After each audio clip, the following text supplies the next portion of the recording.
Hi everyone, this is JMLisondra and welcome back. Today I'm out here painting plein air, surrounded by fresh air, natural light, and real textures that you can only experience outside the studio.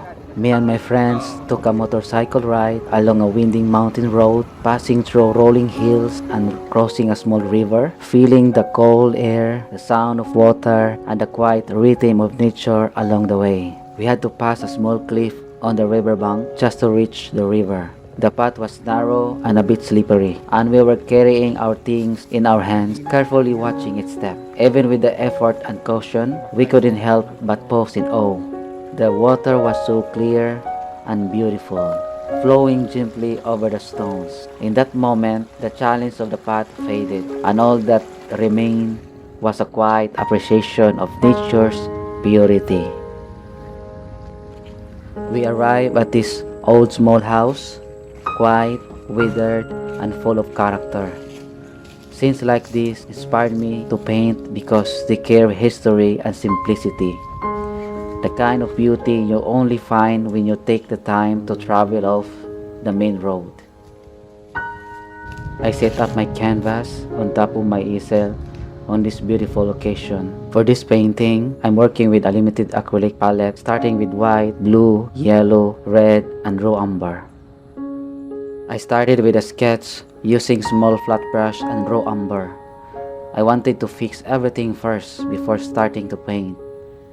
I had to make sure that the house is at the right place and perspective was good.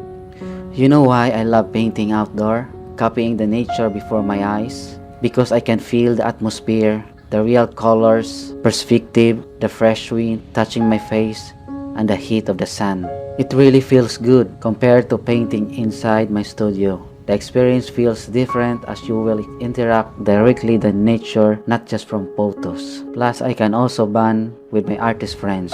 So if you are watching now, whether you are here to learn, relax, or simply enjoy the journey, I hope that decision reminds you that sometimes the road, the river, and the pause in between are just as important as the destination.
So now that everything is set, it's time to slow down, observe, and let the painting unfold.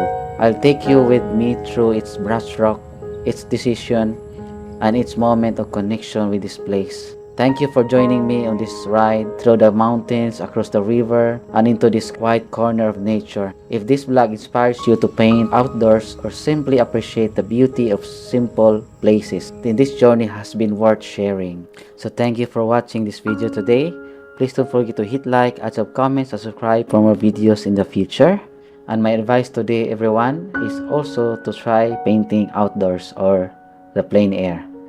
You can feel the wind, the nature, the textures, and everything there. It's so refreshing and very good experience.